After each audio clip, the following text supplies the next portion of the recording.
Oh, this is a good one. You'll fucking love this. One of my sprints kids, he's my oldest in the squad, Yep. and he's pretty quick. Like he's put it like on par with like my pace. Yeah.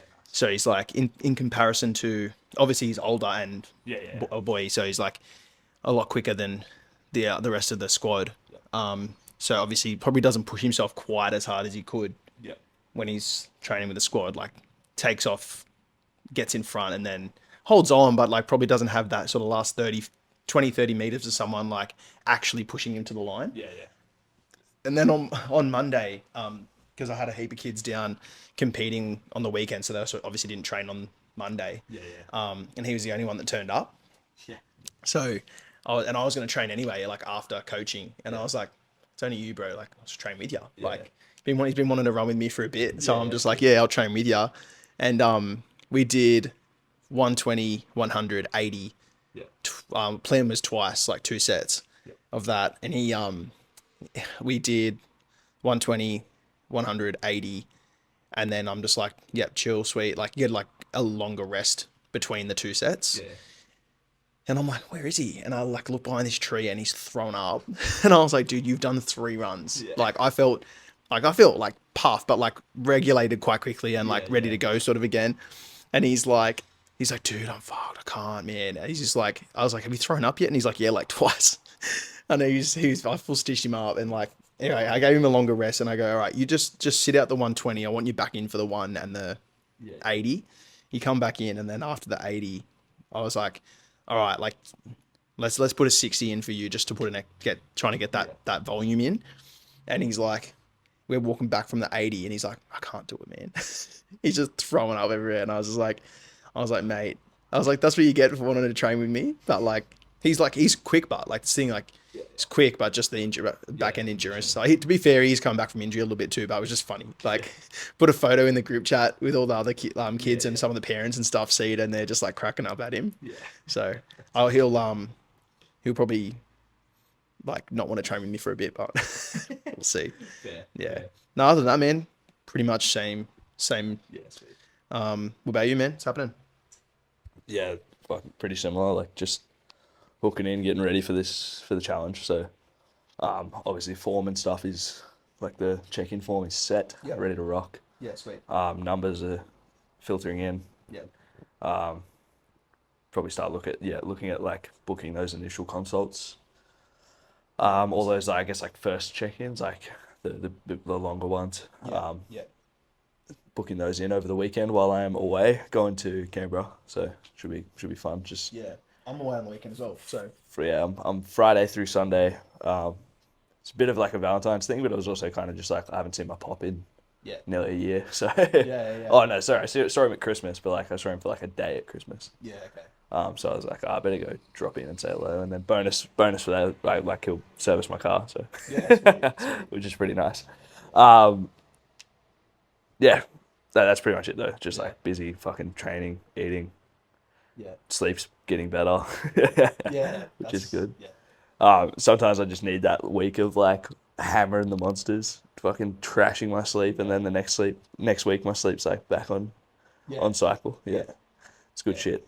I'm going away on the weekend as well, like Friday night, Saturday, well, probably most of Saturday, but it turned out to be a Valentine's thing just because we're going to a comedy show. You know have you seen the 2 English blokes that their podcast and stuff? It's called Shits and Gigs.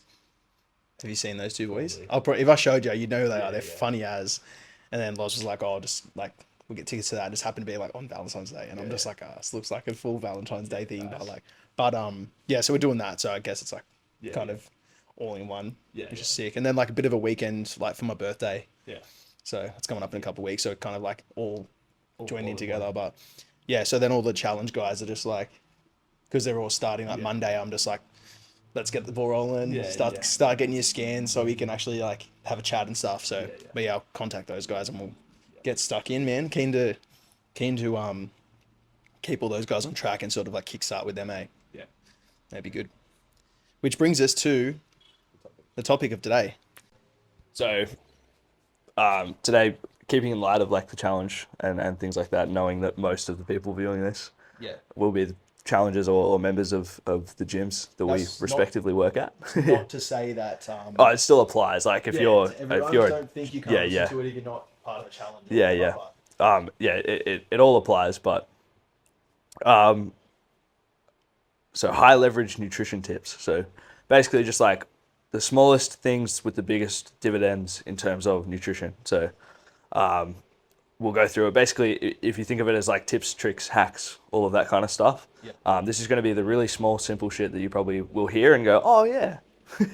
And then when you implement it, it'll actually make a difference. So I might let you lead off with one and then we'll fire off one after the other. Yeah, cool. So I think obviously just trying to keep this as simple as we can is like this to start with. We don't want to give you like heaps of different things and just upend your whole like diet and lifestyle. The reason they're tips and tricks is to try and find ways to manipulate, for probably lack of a better word, make those it is the word. Manipulate, make those small changes that make a big difference, right? So like we sort of spoke about in last poddy about the energy drinks we're drinking, like something simple like that, or it being like soft drink of any type, sugary drinks of any type, really, and just finding ways to, I guess, change from one to the other that can make a massive difference in what your calories are. And I guess probably another way to look at it is giving you tips and ideas on things that like might necessarily not make that much difference. For example, I mentioned last week as well about bread, and I find like there was a study done. Don't quote me on that's quite a high percentage of people that stuck to diets because bread was still included. Because it's just one of those food items that people are like, they kind of want, or crave. So it's like, if you take it out, when they then go and like binge on other shit, or when they do have that sort of cheat meal, the bread's just like, or bread or high carb stuff is just like boom, boom, boom. So, I guess it's just, one of my biggest tips, again, comes under our knowledge banner from last week, is like getting people to actually know the difference between like high protein, low fat, low carb, high carb type stuff. And it's not even that like difficult. Like I want to make it as simple as possible with my guys. Obviously you can get into the nitty gritty stuff of macros when they need to, or when they need a fuel around training, performance, whatever. But in terms of just starting out and the guys that are just like, I'm so overwhelmed with all that food stuff. I just want to be like, guys, here's your calorie target, and get to as close to that protein target as you can.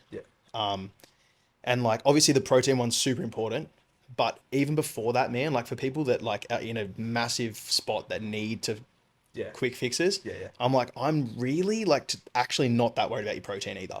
Like if you can stick to the calories and you can understand that, the protein sort of comes easy. But yeah, that initial process is calories, protein, and sort of understanding that like reading the back of nutrition package, like the nutrition panel on the back of packages and stuff.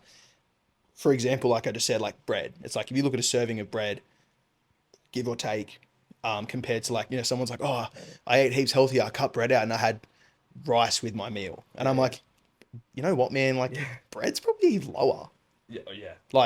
Depending on obviously the quantities of both, but I'm just like, just based off like a single serve, I'm like, mate, you're not actually making a win in that sense. So I think that's like a tip that I want to give people. And that obviously the guys that we do have like nutrition wise and that, I'll be going more into depth with that type of thing with. But even when you look at like, even forget the rice part, man, like the bread part, for example, you've got your normal everyday bread, and then you've got all different types. You've got like, multigrain, rye, high, low carb, protein breads, like whatever. Like, and the protein bread probably has a little bit more protein, but when you look at the actual nutrition value, just based on calories alone, you're not winning anywhere. Like you said with the multigrain, right? So I've made the mistake before. So my first background information. So me and my girlfriend had been together for ages. We were together ages before I started like interfering with her training at all. Yeah. And I did her training, and then I like got some nutrition quals under my belt, and I was like, well, I need to practice. So I was like, I'll do your nutrition. And like one of the first mistakes I made was like, oh, cool, easy swaps, high protein bread. I swapped it in. It tasted like shit, for one. She hated it. Yeah. And for two, it was actually higher in calories than just regular fucking light rye bread. And it was only like maybe 3 grams of protein extra. Yeah. The reason it was higher in calories is because it's so dense in seeds and nuts, because it needs to bump the protein up. So because it's dense in seeds are also a high fat thing. Yeah. It's going to bump the calories up overall because fats are more dense.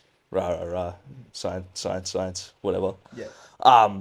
But all that to say is like the marketing around the bread was it was like a high protein bread. And like that was somehow good because it's high protein. And it's not necessarily the case. Like we just swapped to light rye, and then I added extra stuff that actually bumped the protein higher. Yeah. Like for example, like let's just say you're having those 2 pieces of toast with like 3 eggs. Yeah. Right. I would almost rather go, okay, keep your bread this normal, what you would normally used to, have 1 or 2 eggs, and then replace the other portion of the eggs that you take out with just egg whites. Yeah. And I like people go, egg whites, trust me, man. Like it's a big game changer, and you're still having the yolk from the other egg. Like you're not just having egg whites, so like, but that bumps your protein and your volume of food up without changing massively. Yeah. And it's a way better calorie to protein ratio than the bread. Yeah. 100%. But yeah, so like, I guess the tip in that regard is just like, don't be fooled by the marketing of things that are like marketed as high protein or low carb or whatever. And I guess fundamentally, like, try not to be convinced that, and it's hard because like we obviously preach like high protein, Yeah. Try not to be convinced that one style of diet is better than the other. Like, a balanced diet is always going to win out in the long term. So if you're like part of the keto crowd or whatever, if it works for you and you're happy to stick to it, go for it. But if you're struggling and you're like, I think my problem is that I have too many carbs, it's probably not the carbs. There's probably other factors at play that just need to be addressed and fixed. Yeah, I think that pretty well covers like that point. Yeah. Don't not being fooled on the packaging or the way things are marketed is a big one. I think with, especially like types of drinks or like fruit juice or like things like that, right? You see a thing and it doesn't say no sugar. Yeah. It says no added sugar. Yeah. And people are like, no added sugar, sweet, that's 0 calories or, very minimal. Yeah. And it's like, man, like sometimes you look at the back of those and they're like still super high in sugar and calories. But because obviously fruit is already high in that. Yeah. So it's like, and we're not saying fruit's bad either. Yeah. What I'm saying is when you see something that says no added, means it's still got something. Yeah. 9 times out of 10.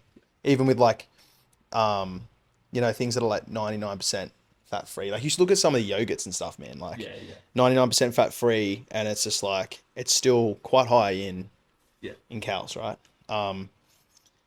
Yeah, and like I think muesli bars, without mentioning any brand names, you look at them and some of them are like high protein and they're like thrown at you as like this big thing on the front of the box, protein, blah blah blah, and then like you see, like I went shopping this morning and you literally see me like looking at the back of 2 packs, right? And like I'm not too sure on the exact number, but it's quite a small number of protein that has to be in it for them to be able to classify it as high protein. Yeah. Because I looked at one, it's like high protein, blah, blah, blah, and it's like 7 grams. Yeah. And I'm like, that to me, that's not high. Yeah. Like if you're getting a muesli bar or something, depending on the ratio to calories, it's like, you got to be at 10 or close to 10 for me to actually like bat an eyelid at it. Yeah. So just be wary of that type of stuff. Yeah. Yeah. And that's another thing too, that I don't know if you came across this. There was a big thing, and I feel silly because I can't remember the exact words, but there was a big thing about like how they can label things as like, so even like a My Muscle Chef meal or something, they can put it as like 54 grams of protein, but the protein reading in when they calculate protein for nutrition labels is based off like nitrates or something like that, or like something like that. So they can actually just artificially increase that number without increasing the protein, without increasing the amino acid profile, just by increasing the number of like nitrate specific stuff. That could be like full tinfoil hat fucking Alex Jones conspiracy theory with the nutrition side of things. I still think like look at it and trust the label, but just be mindful if it's like high protein and it's like a ridiculously high number, just be careful. But yeah, cool. Let's stay in the supermarket, right? Because we're still in the supermarket. Speaking of stay in the shops, stay in the outside lanes. Yeah, Stay in the lanes. Yeah, you talk about the lane thing. You guys have probably heard it over and over, like drilled India, about staying on the outsides of the supermarket, which is like 90%. Like it's said for a reason, right? 90% of that's true. Probably even higher percentage. Like at the end of the day, like what I mean is like for example, these drinks are in the middle shelves, but in terms of people, the dry stuff, but like you can still find good stuff in your canned food, like stuff like that. But you're looking at the majority of like your fresh food, your meat sources, not sauces, meat sources. We get to sauces and stuff in a second. But yeah, like your fruit, veg, your meat products, like that sort of stuff's all on the outside, right? So you want to be sticking to that as much as possible. My biggest tip or trick in my diet, because obviously people go fresh food goes off like so quick, right? And like don't get me wrong, I still buy fresh. I've tomatoes, carrots, like fruit. Jokes, tomatoes are fruit. But like what I'm saying is like you buy a thing of spinach and it goes off like fucking straight away. Things like that. Your broccoli and whatever. Like if you're worried about things going off or not eating any time, like frozen is a lifesaver. Like I reckon majority of my meals, especially like my quick throw togethers are frozen. I actually the snap frozen Brussels sprouts so much better than the normal ones. Like trust me, like even this the taste that I know why, just that's my go-to. But like literally my house is full of frozen berries, frozen mixed veg, that type of stuff. Like frozen fish is fine as well. Like in terms of having something there, and again it goes back to what we were talking about the other week about like the having plan Bs as well. Is like if you're out of the easy access of like if you're out of something fresh, you've got something frozen that's snap frozen, which means it's like technically it's still fresh in that way, and it's better than having something else. I'm the kind of person where I'll actually order my shit through Woolies. Like I'll get direct to boot through Woolies, and I just don't trust them to pick my fruit and veg off the shelf. Oh, so fair. So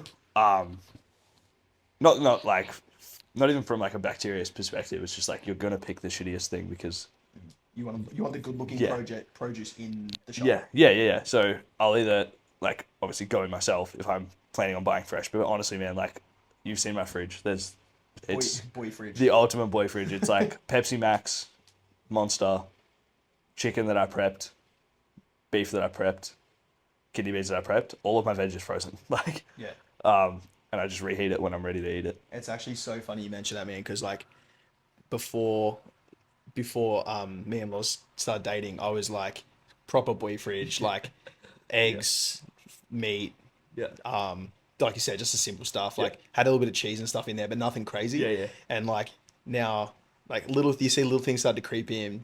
And like even the way. Like even when I'm home by myself now, like for a night, like I'll make like a nicer looking salad or something nice. Like to freshen up a bit. And I was like, it's different, but even like I buy bananas fresh, but I'm like I know I can get them frozen somewhere. And I'm gonna start buying them frozen because I just can't be fucked. Like you can. Yeah. So it's in the exact same area as the berries and stuff. I've been shopping at Aldi for all my fucking meat and stuff, and they just don't have them. Okay. So it's really upsetting.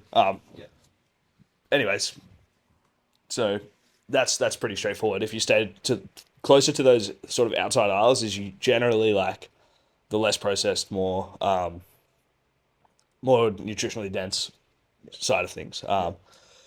As you creep into the aisles, there's still going to be stuff that's absolutely fine. But I think people start to, especially if you're shopping hungry, we'll get to that in a second. People start to sort of let their temptations drive their shopping cart for them. So yeah, try not to do that. I'm pretty lucky. Like in terms of the shopping side of things, I don't get the temptations. Yeah. Even if I go hungry, I'm like, just don't buy it. Yeah. Like, and but there's different. Like if it's in the house, like when I was living at home, like mum and dad do the shopping or whatever. Mum more so. Yeah. But like, like if it's in the house, I'll end up eating it. But I'm not tempted at the shops. Yeah. It's one of those. I think because it's at the shops, it's not mine. Yeah. But it's like once it's at my house, and I think there'd be a lot of people out there like that. Like my brain is very, you eat what's on your plate because you've been given that food, or like no waste type mindset. So I think if that food's in the house, I'm like, fuck, I need to eat it, otherwise it's gonna go off. Yeah. Or it's like, it's there to be, you know what I mean? Like, it's ours now. We own it. We've got to make sure we don't waste that. Yeah. So that's kind of how my brain works. I end up eating all the shit. But in terms of there's almost like a tip. Again, we'll get onto that in a second. That tips and tricks in terms of like trying to avoid your cravings or whatever. Yeah. But there's also a part of it that's just like suck it up and like have a bit more resilience. Yeah.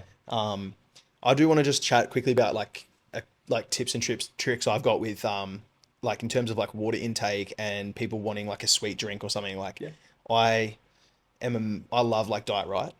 Yeah. Like it's not all the time. Yeah.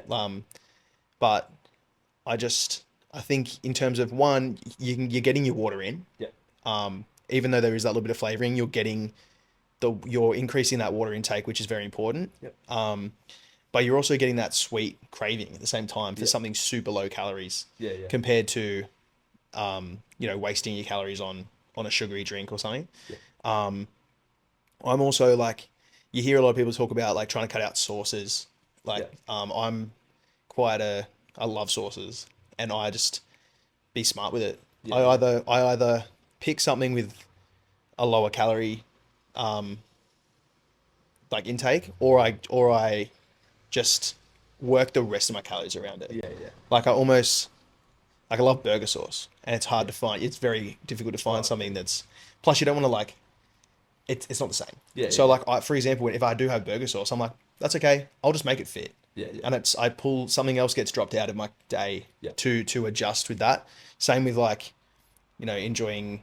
Well, it's anything really. Like, don't mind some Nutella every now and again. Yeah. Like, I just strategically have that at certain either before a training session because that's like fueling that or whatever. Yeah. Or I just go, you know what? That's allowed to fit. Yeah. That like you make that fit, that becomes a constant variable. Yeah. But in terms of if you do need to try and make it fit, I'd be looking at like, yes, it doesn't taste the same, but it at least gets you somewhere in terms of like like a light mayo. Yeah. Like it doesn't taste anything like fucking quality mayo. Yeah. But it's just like, it's sort of like it hits enough of the spot to be like, okay, I can deal with it. Yeah. Same thing with like the reduced. Oh, there's a reduced sugar. So there's a reduced. There is be careful. That's another one from that last bit we spoke about. Is like there's a reduced sugar and a reduced salt. Yeah. I think. Yeah. I can't remember the exact but have a look at the back of the packaging because one of them like exactly sweet. You look like you're killing it in terms of like getting something that's lower. Yeah. But it's not. So yeah. But look at that sort of stuff. Reduce salt or reduce sugar, whichever one it is. I'm pretty sure it'd be the sugar one, right? The salt one would be... The sugar one's actually pretty good. Like the low sugar. Yeah, that's what I meant. It's actually really good. Because if you think about it, like someone looks at something and says low salt, and they're like, sweet, it looks mad. But like salt doesn't have any calories. Yeah. So it's like, you're not actually making that much. Might be good for cholesterol, maybe. Yeah. I mean, again, that's very different. That comes under independent people. But in terms of making those switches, guys, like there are options if something says light. Yeah. But don't always take the word of light. Yeah. Still check the packaging. Have a look at that. I'm just thinking. I'm thinking aisles now as I'm going. To touch on that, like the sauces thing, I think, I agree with you. I agree with you to an extent. Like, to like us, particularly like with myself, the sauces thing is like an absolute non-issue. Like my calories are already high enough. Like it's kind of good to be able to sub them out. Like even if I was to go into a deficit or whatever, I don't think I'd be craving food enough to not have sauces with it, if that makes sense. I'll go into that in a second. I'll explain that. But with somebody who maybe their calories have to drop fairly low for them to see change, the sauces and stuff are like the lowest hanging fruit, especially if their calories are so low that they're actually like hungry all the time, which is okay. I also agree with that. It's totally okay, but dropping those sauces out decreases the satiation of the food and decreases your like drive to eat the food. Which is going to result in you being less hungry, like psychologically hungry, not physically hungry, different thing. So that's where like, if you're getting, particularly like, I see this and I'm thinking of like bodybuilding preps, back end of bodybuilding preps where females are at like 1,200, 1,100 calories and it's almost entirely protein. Like they're not seasoning their food except for like salt and pepper, just so they can get it in. Which is like, low-key a fucking eating disorder. But that's like obviously the very extreme end. The less extreme end would be like, I'm really hungry all the time, but I'm like putting sauces on all of my food and I'm not seeing any changes. Okay, take the sauces away, then you'll be less hungry and you should see changes, if that makes sense. I think I 100% agree with what you're saying. Like sauces are in terms of, like you said, cutting out something super simple to cut out is like the sauce thing. I think my what I meant by that is like it's very similar to the full sugar drinks to low sugar drinks. Is like, if you're one of those people, and I'm just looking at it from a very broad spectrum, obviously. Like if you're fine with taking sauces out, sweet, take them out. If you're one of those people that's like, I need that like flavor, because I'm almost like, especially if it is a lower calorie sauce. It's like, if it takes that sauce for you to stick to that meal and not eat that, then I'm all right with it. So I agree with what you're saying too, because like obviously, but like it's also a different mindset. If you've got someone in a bodybuilding prep, like they don't need, like they've already got that drive. I guess I'm looking at it from that point of like, if someone really needs to lose calories, like just in terms of, lose weight, like just in terms of like that calorie control and being able to, I guess, if it helps them stick to a plan better, it's almost like something that I'm okay with, because they may stay on track longer, if that makes sense. Cool. Yeah, that makes sense. That's cool. Cool. So quickly on, I'm just thinking in terms of those middle aisles as well, like canned tomatoes, canned fish, if you're okay with eating canned fish, like that stuff's fucking good. Like calorie wise, don't get thrown off by that. Quick, easy meals with that stuff as well. Easy to store, because dry stock. There's nothing wrong with eating that stuff from that base level perspective, right? Cool. Busy, like a few of my busy clients are on like packet rice. It's like one of those sunrise things. Two 60-gram cans of tuna and like an avo. You just whack that together and fucking smash it. It's food. It'll get you through the day, and it's good. Cool. All right. Let's go into the kitchen now. So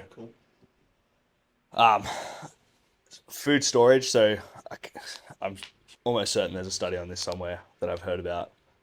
If you can store your food out of eye level, it'll generally result in less cravings. So out of eye level meaning like up above your head or like below your knees, and store it there, particularly with like the things that are like are high craving foods. So not like fucking chicken breast or whatever. Like you're probably not going to look at chicken breast and go, oh fuck, I'm starving for some chicken breast.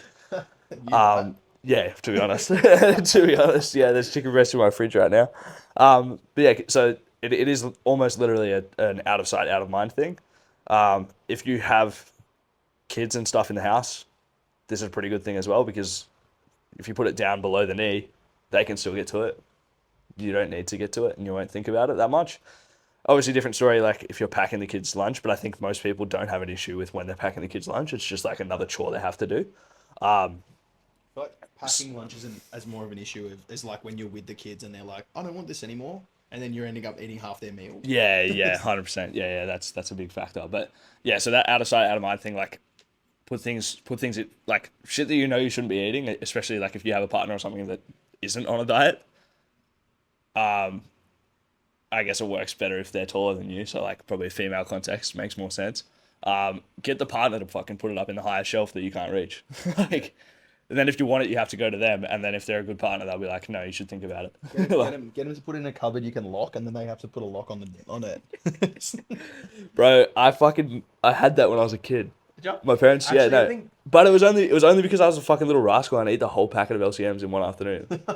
I was just a menace. Like, You've been bulking since you were 5, man. bro, pretty much. I don't know how I'm still fucking skinny. Like, anyways, Like polar opposites with that shit, eh? yeah. I can look at food and like weight starts to go on. Yeah. And you're like the opposite. Yeah. So I guess that's probably like in terms of where our tips and tricks come in, like we're almost like we've got the same sort of blueprint in like what type of tips for clients, but it's almost I've been fighting them my whole life. You're fighting it in the opposite direction. Yeah, like yeah. you're almost looking for more calories, and I'm just like trying to figure out ways that I can eat yummy food in a smaller, in like a less calorie way. And we'll get to like the bulking tips in a second. Yeah, like we'll get there. So yeah, the cupboard thing. Then the next thing would be, so if we're in the kitchen, small spoons, small forks, small bowls. Yeah. So there is definitely a study on this one. I was going to pull it so that way I could review it before this, but I forgot to. They did a study on like satiation ratings after eating a meal with a small spoon versus like a larger spoon. The smaller spoon literally just will slow down the time eating. And the longer you can spend eating and like sort of savoring the food, the more full you'll feel by the end. I know like in my context, when I'm like food is very high at the moment, I'm picking up the biggest fucking spoon that I can. Just to like get the food in, like shovel it. If I could eat with a shovel, I would. Yeah. So in the other way around, to lengthen the amount of time, lengthen the amount of time eating, you want those smaller forks and spoons. The plate size is a little bit different. So say we have a bowl of food. If you have a bowl of food that is like, say like 6 inches diameter, and it's full of food, and it's like a 350 calorie meal, you take the same exact meal and you put it in something that's like 12 inches diameter, it's going to look like heaps smaller food, and it's just not going to feel as appetizing to eat. Yeah. So pick something where like the food is actually going to fill the bowl, fill the plate, because it will make everything feel like it's more food. And it just looks way more appetizing as well. So I have like a super autistic way to do this. With the way that I put out my food when I eat it.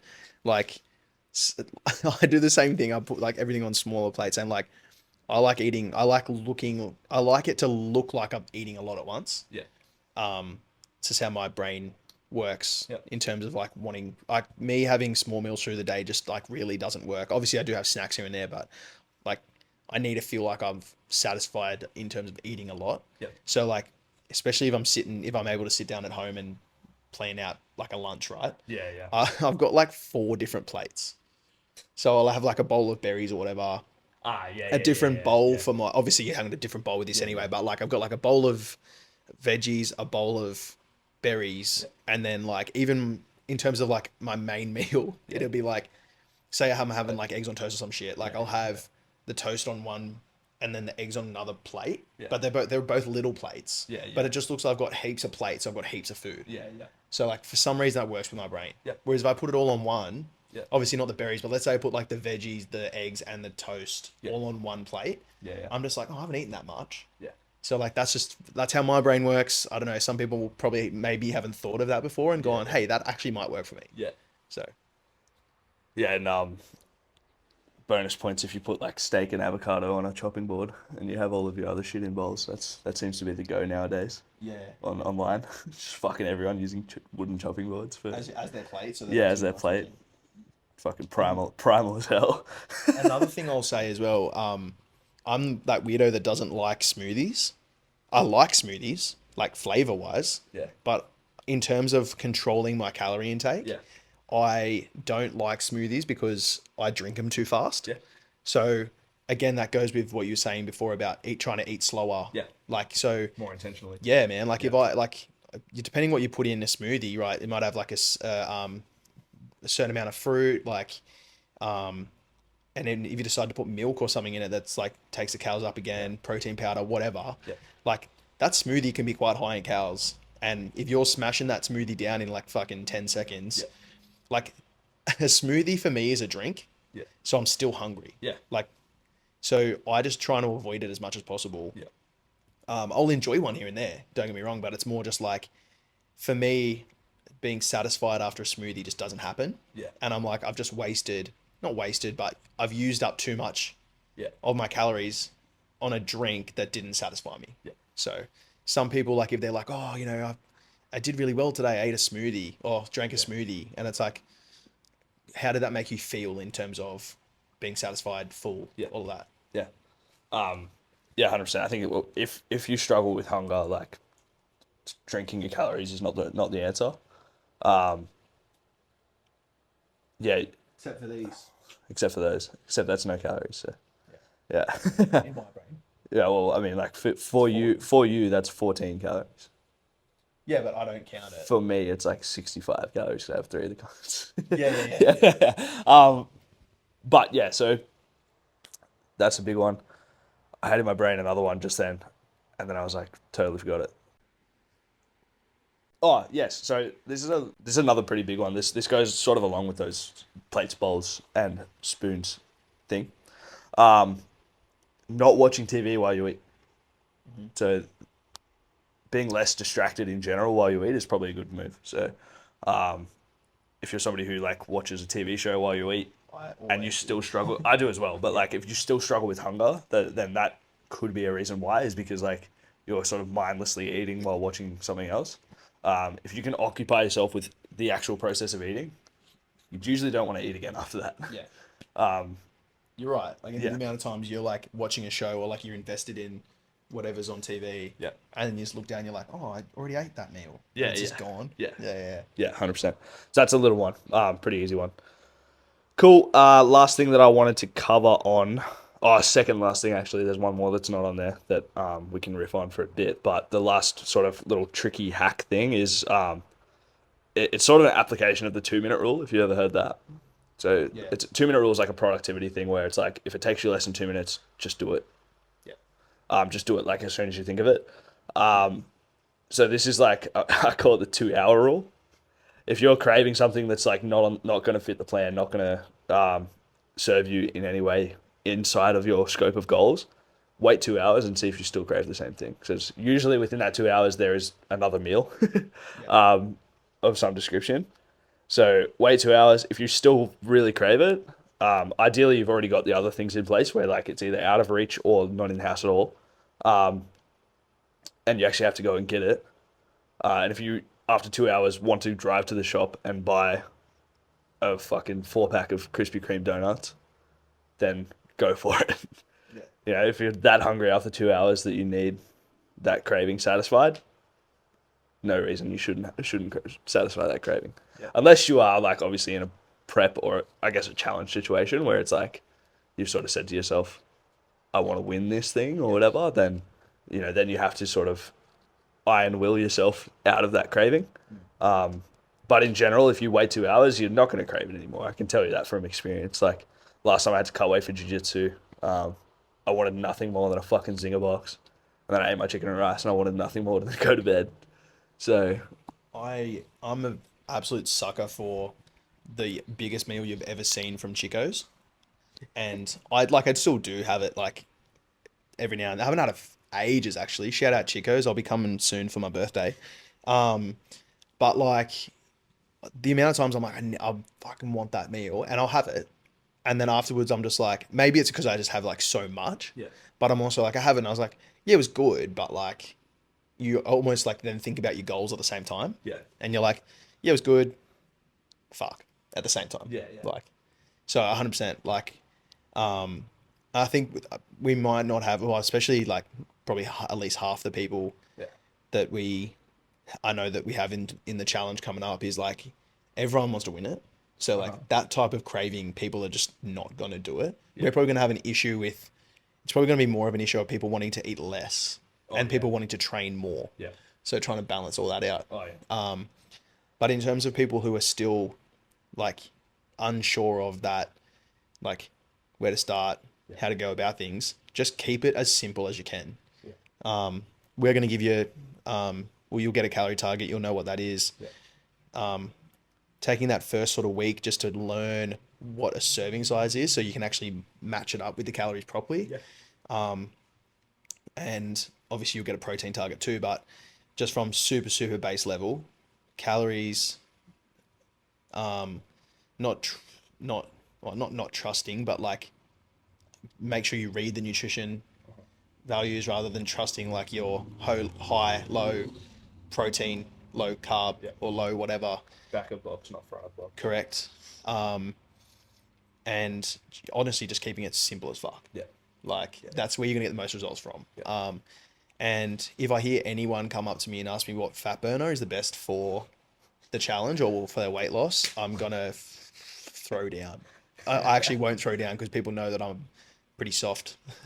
In terms of personal, I'm not gonna hit anyone, but yeah, man, like that's the biggest. I threatened it the other day, and people thought I was serious. I could imagine them thinking you're serious. Bro, what?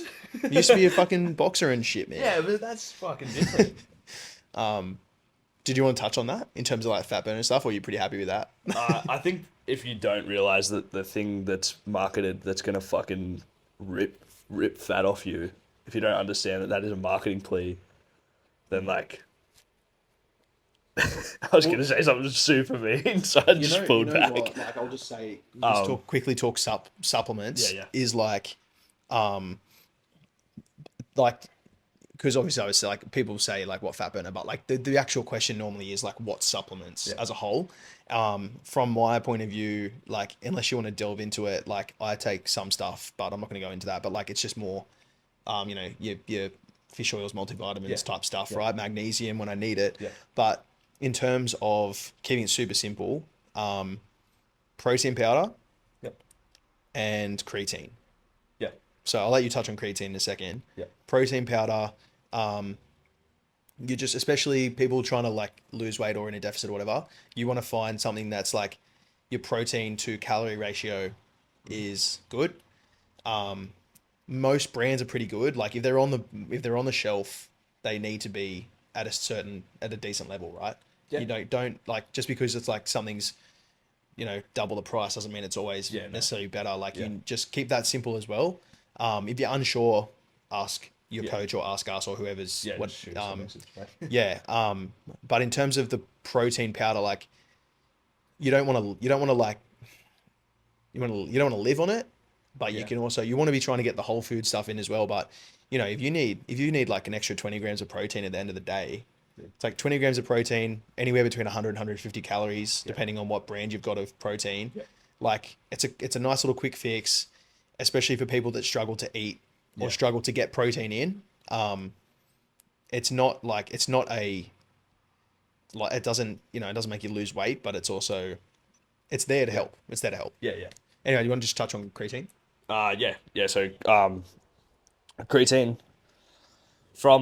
creatine is more of like a performance enhancement than anything else. So creatine is it like one of the most researched fucking chemicals on. It's the most researched. It's the most researched sports supplement. Couple of points. One, definitely recommend taking it. Male, female, regardless. Doesn't cause hair loss. Doesn't cause any of that fucking shit. It literally just increases the amount of creatine phosphate available to your muscle, so you can use that in training. There's a big process, ATP. Basically, it helps you with your energy in training and your muscles' capacity to perform. Because of that, it will also drive more water to the muscle, so you will see a slight increase in scale weight. But sometimes that sort of increase in volume of the muscle with the water makes you look leaner, which is cool.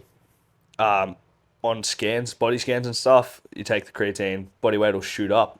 It's not going to register as fat. It will register as lean tissue because it's water. So yeah, just something to be aware of. Yeah, that's creatine. The only other thing I'd say is like caffeine is a pretty good appetite suppressant. So if you're somebody who drinks a ton of coffee, you probably notice that after your second or third coffee, you're really not that hungry, or even your first coffee. But depending on what time you have that coffee, you might just be really hungry for breakfast. But I know personally, like if I have too many monsters, I just like I'll struggle to fit all my meals in for the day. So something to be wary of there as well. Another thing I just wanted to touch on was particularly for challenge guys and just anyone in general, any sort of big changes you start making to your diet, doesn't matter the amount of calories, they're going to feel like too much. Because if you're switching all those, like if you're shopping on the outside aisles and doing all that stuff and picking the sort of low calorie density foods, it's going to be a high volume of food and it's going to be pretty hard to get down in the first few weeks or first week, really. Consistency will always trump it, and you'll feel better over the long term. But that also should indicate to you that you don't need to eat 100% whole foods. Like, yeah, point for the challenge guys. Your calories are probably going to be higher than you think they need to be at the start. Don't worry. We know what we're doing. We'll figure it out. If your scale weight doesn't change or it goes up, we'll change it.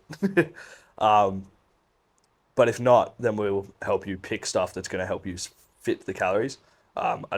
Last time we had a few guys that were like, I had them on 1,600 calories and they were like, oh, I'm only eating 400, 1,400, not 400. Fuck. 1,400. Which I was like, okay, I know that it's from like a Mindset. it's not even from a mindset perspective for them. It was more so just they couldn't fit the food in. Yeah. And I was like, you can have like one chocolate bar and then it's set. You've hit the 1,600. Yeah. So yeah, just be mindful that like you don't have to always go for the low calorie thing. You can have the little bit higher calorie stuff. It's okay to be hungry. Very okay to be hungry. Don't run away from hunger. It's also okay to not be hungry. It's also okay to be full. And a lot of people at the challenge especially will be gun ho. I want to lose this, so I need to suffer and be hungry. Suffering is not the goal. Losing weight is the goal. Yeah. We've got two points to add there. Yeah. In terms of, like you said about your diet, like doesn't have to be 100%. Yep. 90% of people's diet is not 100%. Like and I think the problem with like starting a challenge is people go from 0 to 100 and they're expecting perfection. And if they don't get perfection, they go fuck it and fall off completely. Like for example, one of my favorite meals for me for like dinner is like whatever steamed veg I choose, whatever meat source of protein I choose, and potato jams. And someone would look at that and go, and 9 times out of 10, like sauce to dip my potato jams in, right? Probably burger sauce. But people look at that and they're like, oh, like it's got potato jams in it. Like not a great diet. It's like it fits my calories. It's got the carb part that I need. I'm satisfied with the meal. Like all of those things tick the boxes. It's ticking more. Yeah, okay. Is there better options? Of course there is. But that's not the aim of the game here. No one's going to be perfect. And if you're going in with a perfect mindset, you're not going to be able to live your life. Even from a more point of view, from a bigger point of view, is like if you're in this like if your diet's been 100% for like the first 2 weeks of this challenge, and then you have a family lunch out somewhere, like okay, try and pick the better option. Again, talk to us about different stuff, different ways we can approach that. But like at the end of the day, man, like have the meal, and then we'll make it work later. Or that's a good little test for you to have that meal and then go, okay, cool, I've had it, but now let's stick or jump back on, make sure we're back on track. If you're searching for the perfect diet and or perfect way to track, or like trying to get those numbers exactly right, it's almost going to do you more bad than good, because it's going to get you mentally like fucked up basically, and you're probably going to end up falling off and going the other way. So it's almost trying to find that like, hey, if that's the constant variable that I like. In terms of like going back on your coffee, I was just going to touch on that as well. Like people in terms of having caffeine, and people are like, oh, like does that mean I have to have just like black coffee? And I'm like, no, like obviously you're not. Black coffee is going to be a lot lower in calories than one with milk, or if you have sugar, or you can try and find switches for that. But also if you're switching to a different milk, it's probably not going to make that much difference. Well, depends. Depending, obviously, but like, if you like milk with your coffee and that's the only way you can have it, and coffee's a non-negotiable, then the milk just becomes a non-negotiable, and that in itself becomes a constant variable. And it's like, what I mean by constant variable, if you're unsure, is like, if that's part of your daily intake every day, you just make it fit. So I don't want people you don't want people to be like, oh shit, I can't like have that. But you're just gonna have to make it fit, or you're gonna have to find another way around it. Just back on those potato gems, and like that it's going to bring me to another point, which is like food texture. I think is another cool little tip or trick. If you're sick of like the boringness of, I guess, if you think a meal seems plain, adding different textures like crunch, a different like flavor. What's it like a anything really. Sweet, soft, crunchy, anything that's going to make your like, I guess, texture, push your texture buttons in that way, will help satiate food. I guess like that's why I like sort of potato gems or like air fryers, like chips in the air fryer or something, is like, okay, they're not the greatest, but like I got that crunch and that's what I wanted, compared to the rest of the meal. So did you want to add anything on textures? No, pretty happy with that. That's fine. Yeah, cool. Again, that's something you can also talk about with us, or whoever if you're not part of our challenge, whoever your coach is, whatever. Chat to them about different things like that if you're unsure, or if you're thinking about that type of thing. Cool. Sweet. Sweet. So that's like, that's all of like the high leverage little shit that you can do.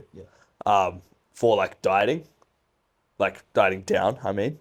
Now we're going to move to like more of a muscle building context now, but like what I just said, you're probably going to want the calories lower than they are if you're eating like more whole food stuff. So pay attention to this because it's important.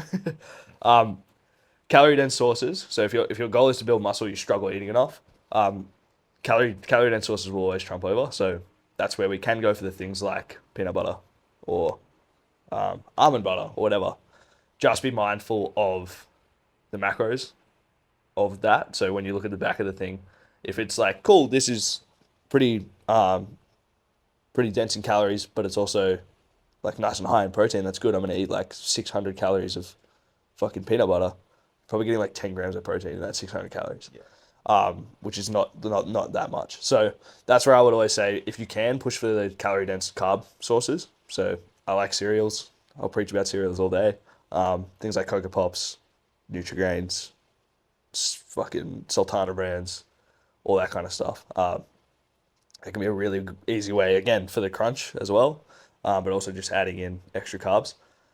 Good thing about cereals too is like, sure, you can have it with milk, but you can also probably have it with protein.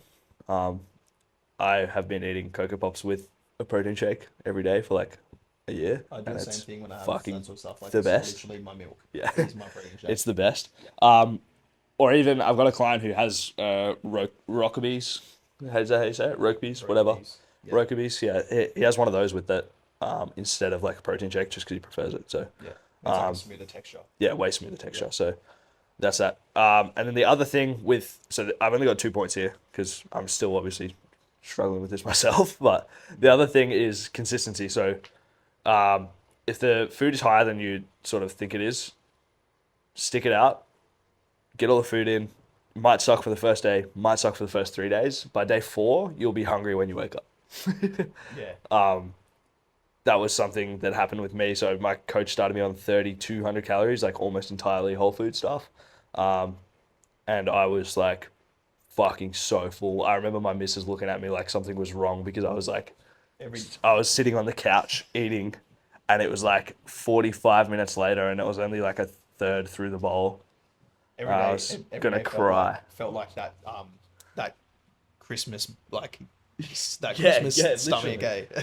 Literally, and then I went to bed and I woke up and I was still full, but I had to get my first meal in. Like by day 3, I got through my first 2 meals and I was like, "Fuck, I'm so hungry. I'm so keen for my pre-workout." Yeah. So just be consistent. Your digestive system will catch up. But yeah, just make those initial changes, sort of suffer through it to begin with. If it still sucks after like a week, that's where you probably are just eating way too much and you need to pull back. Cool. That's all I really wanted to cover on the muscle stuff. If you've got stuff. No, not really. I think in terms of the eating more food, I guess is harder to talk about unless you've got a specific person that wants to Build the muscle. gain muscle, and also like especially like in a 12-week challenge, or sorry, not even, well, it's 8, right? Yeah. So an 8-week challenge, like the amount of muscle mass you're gonna build is like, it's not really, like you're not gonna actually build that much in 8 weeks. Especially because the challenge is body fat percentage. Yes, so it's hard to talk about that, but in terms of some people do want to just go into the challenge to sort of increase the muscle mass, and if you probably won't get put in a massive deficit, in a massive surplus, because it is a body fat percentage weight loss style challenge.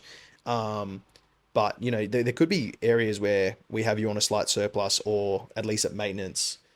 And if you still think that's too much, like don't stress, because your training is probably going to counteract that anyway. Especially someone who is, if you're going to be someone who's training twice a day or even once a day, but then going on like a massive walk or like, and that's a constant routine, and we see a drop in like muscle density, or losing muscle mass, then you're probably going to be given higher calories. And that's where we just be like, trust the process. Like we're giving you that because we're trying to hold on to muscle mass because of the amount you're training. So that could also be based on all that. So don't freak out if you're on, that is me saying that. Don't freak out on calories, but like I can have a bad habit. Even sometimes still now. I'm a lot better than I used to be. But I guess having that background of being like a chubby kid, it's like your brain sort of just goes straight back to that. And like worrying about putting weight on. Not so much, as I said, now, because I know how to, like I understand the benefits of, and I've seen the results from it. And I've had other clients like that too, who are like, oh fuck, like I'm on high calories or whatever. And then they're like, okay, I get it. So trust the process. You're unsure, talk to us. It can always be adjusted. It's also one of those things, right? It's like you might be, if we are too high and you put weight on, like obviously not ideal during a challenge. But it's like at the end of the day, it's not irreversible. We can always just drop it, and it's a lot of it comes under like trial and error. Because someone's body, even if someone's quite similar and their body weight's the same, cows are similar, their fuck, that was a massive mind blank. This may sound fucking stupid. Their base metabolic rate, BMR, is all the same, like roughly around the same. They still might respond differently on the same cows. So people, like, that's all trial and error. That's something that's like, the science behind that is like, in terms of your simple processes, like unless you're getting like ridiculous fucking scans, probably not even going to show you that, like you're not going to get that level of science. That it just becomes, okay, your body's not responding to that, can we change it? So just trust that process and let it all sort of work itself out in that sense. Go, sorry. On that point, like, this is gonna sound such a fucking meathead, but science is just a hypothesis. Like, it's just hypothesis testing. 100%. So I think you'll lose weight on this many calories. If we lose weight on that many calories, cool. Hypothesis was correct. Let's try it again. Let's test it again. I think you're going to lose weight on this many calories. You gain weight. Cool. New hypothesis. Now we test it. Plus external factors. It's the external factors. It's about like, it's trial and error. It's test, retest. Sorry, test. Get results, retest, go again. And that's the thing too, like we sit here, right? Like, don't think that we've got it all sorted, like figured out. Yeah. Like, you're working with your coach thinking like, he might go, fuck, we need to up again. Yeah. Fuck, we need to up again, or we need to drop here or whatever. Like, you're still going through those processes. It's not like you found a magic formula. Yeah. And same with me, like my tracking's a little bit like different. Like, I don't overly track exactly just because I've done it for so long. I sort of got a rough gauge, and I just go off sort of like how I'm feeling, how I'm performing, how I'm recovering. Yeah. And then like the when I do jump on the scales, it's more just to like sort of just to keep me on track, I guess. That's not my main thought process anymore. Yeah. It's like if I jump on the scales and I put a bit of weight on, it's like, okay, cool. Like rather than changing my whole diet, it's like, okay, let's just drop that down slightly. Or if I'm losing weight too fast, it's like, okay, I can afford to eat one more, blah, blah, blah. Yeah. So it's like, it's all trial and error. And it just, over a longer period of time, you'll find sort of your happy area. Yeah. Yeah. Yeah. Yeah. Yeah. Like with this challenge being that it is a personalized thing, like we're not going to have the answer to everyone for everyone at the fucking first week. Yeah. And I think that should be pretty understandable. Like we know where we should start. Yeah. We've got ideas of like, okay, cool, this person is X body weight, X body fat percentage. Trains this many times a week. Yeah. Like we've got the ideas there that will plug into calculations that give us an estimate, but coaching is still individual. Like everyone's different. Like you said, could be two of like fucking twins with the same BMR. They might respond differently to the same macros or calories or whatever. That's pretty much it. Yeah, cool. So cool. That's like all of the high leverage nutrition tips. So the small stuff for the bigger wins. Yeah. I think that pretty well sums it up. I'm happy with that. Cool. Sweet. Well, we're gonna leave it there. This will be the first actual outro where the camera hasn't died on us. Yeah. So yeah, we'll leave it there. I actually want to finish off with a question for you. Yeah. Okay.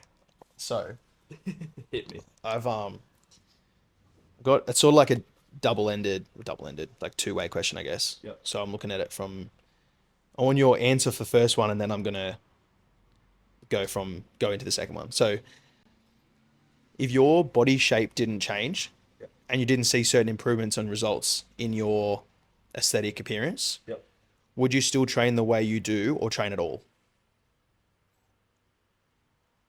Strength metrics still change? No. No strength metrics change? First part still, just think about like, you don't get any shape change, you don't get any improvements or results. Would you still train? I'd still train. Yep. I'd still train in some way, shape, or form. Yep. Well, it's hard though, because like 0 results. So that like if still part of that still same question is like, what if your health, so health benefits, health markers still change, but your physical appearance 100% didn't change? Yeah, it's still train. You still train. 100%. Yeah. If there was like nothing, if there was like no health benefit, nothing else. Yeah. Probably not. Yeah. My time would be better spent somewhere 100%. else. Yeah. Cool. But yeah, like if the health markers change, 100%. Yeah. Like you have to train. Like because like I stupidly probably had an answer to this like a couple of years ago where I was just like, fuck no. Why would I train if I'm not getting like looking better or whatever? Yeah. But like 100% now I'm the same. Like I'm just like, like obviously health wise, you think about it and I think a lot of people would probably be in the same boat as me in terms of like a couple of years ago compared to now. Like you see that shift in the fitness side and the health aspect of people getting out and about and just being active. So yeah, and like the second part of that question, because obviously there still would be a lot of people that'd be like, oh, if I'm not going to see physical change, then I'm probably not going to do it. That for me, I reckon I don't even know what the percentage would be. That's actually interesting. Maybe we should clip that and see what we get like out of out of like a questionnaire or something. Like a poll. So because I feel like the percentage would be either fairly even or skewed to people probably not doing it. I don't know, actually. That's a good one. We'll figure that out. We'll find it out. Anyway, my second part to that question is if... Actually, I'd probably go back on my answer and say, I'd train even if there was no health. Like, just the people I've met from training. Yeah. Like... Yeah. If this is going to become like like way too many like variables Yeah. because like you think about that and it's like, yeah, that's cool. But like, what if their answer was no? Then you wouldn't have met those people. True. Yeah. Weird, Yeah. right? Valid. Yeah. Right? Yeah. Valid. But like, I look at that too because like I'm like, as much as it's like fun to like hit a PR or whatever. Yeah. Like, I actually just enjoy training. Yeah. Yeah. And like the gym environment. So like now that's 100% my answer. But like Yeah. a couple of years ago, or like even I say a couple of years ago, probably like 10 years ago, when I was young, dumb, and broke, still broke. Nah, like I feel like I would just Still broke. Less young. Still dumb. still dumb. But yeah, I think I would like. Now I definitely like see. Well, this is where the second part of the question comes in. So I'm about to say go with now is like, if people didn't see change, they'd be like, they probably wouldn't do it. Yeah. Right. But how about if it? Hang on. What if bad diet and bad exercising habits or no exercise habits, were irreversible? Do you think more people would be conscious of the lifestyle they live? Like, I'll let you answer, but like, I've thought about this in the sense that it'd probably be already drilled into us from like being a kid. Yeah. Right. Because like if you were born and then like, obviously, let's say there's a certain level you get to and then like say whatever age it is. Yeah. And then from there, it's just like, okay, like if you do make bad decisions, that's not reversible. You can't come back. Do you reckon more people would be like conscious of it from the get-go? Yeah. 100%. Yeah. Yeah. Like 100%. I feel like that would be like, if we put a poll up on that one, it'd be like, yeah, everyone would say yes. Yeah. Right. Yeah. Yeah. Because I think like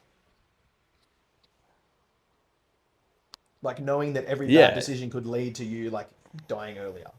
Yeah. And you can't reverse that back. Well, I think everyone. The thing is, like, it's not that like nothing is fucking reversible, but people already make those decisions all the time. Though people still smoke. Like, yeah, true. People vape. True. People fucking party every weekend. People do heroin willingly. Like, yeah. I guess it's not it's that, but it's also like people don't have the ability to extrapolate out over like 70 years. Yeah. You know, like they can't see the end of their lifetime, so they don't bother thinking about it. Yeah. For the most part. Yeah. Some people obviously they have that sort of like longevity minded thing, which like I'm 21. I will call out any 21-year-old who says that like they're training the way they do to live longer. That they're fucking retarded and they shouldn't do that. That's fucking stupid. Yeah. Like stop doing VO2 max training if you can't fucking bench 80 kilos. I feel hurt. I don't think I could bench 80 kilos at 21.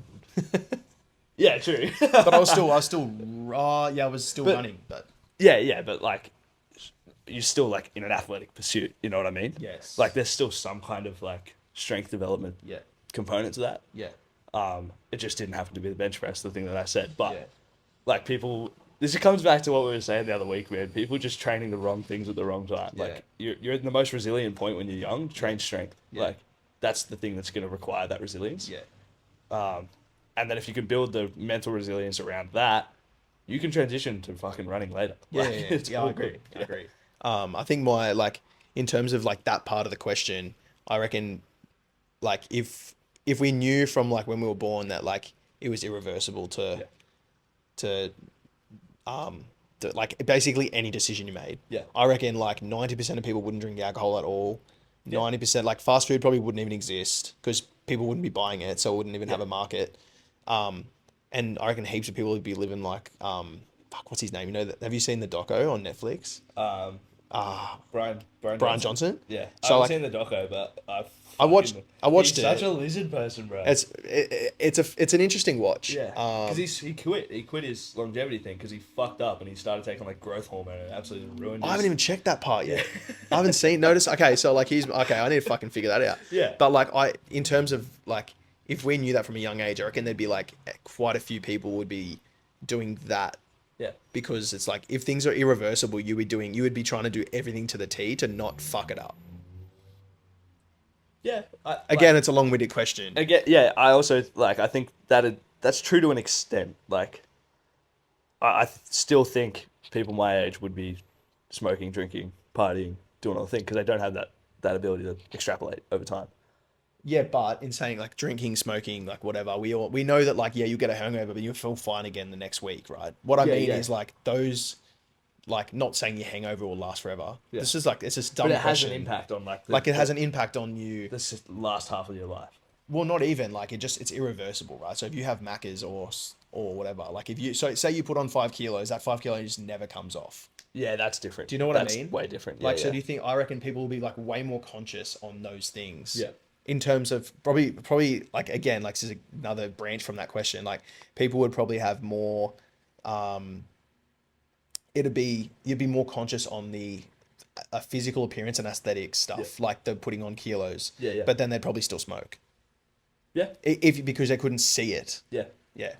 Yeah, 100%. Yeah, I think that's true. Like, even like, myself, I honestly didn't even think about that shit, like in terms of the fact that we've got so much knowledge around and like literally statistics and like people we know that have like had issues with smoking, cancer, blah blah blah, and people still do it. Actually fucking wild to me.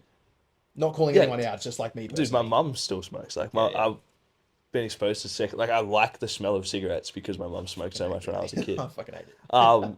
Like, but even myself, like I was 19, like I remember distinctly being like blind drunk on New Year's Eve and asking my mate for a cigarette. I don't smoke, but I wanted the cigarette. I've done that as well. Like literally a handful of times I'll be like smashed and like I'll be like, I wanted to puff of someone's cigarette, and like every single time I like cough it up because I don't know how to do it fucking properly. But like, the time I'm talking about, I was so drunk that I swear to God it was like 3 breaths in and this thing was gone. And I just immediately went to the bathroom and fucking vomited. That was disgusting, bro. Anyway, that was just a little funny random question that I wanted to throw in just to play with your brain a bit. Yeah. It's not very big. No, it is. It's got a lot more knowledge in it than you think. Yeah, but cool. So that's the episode. Let's call it there. Yeah, done.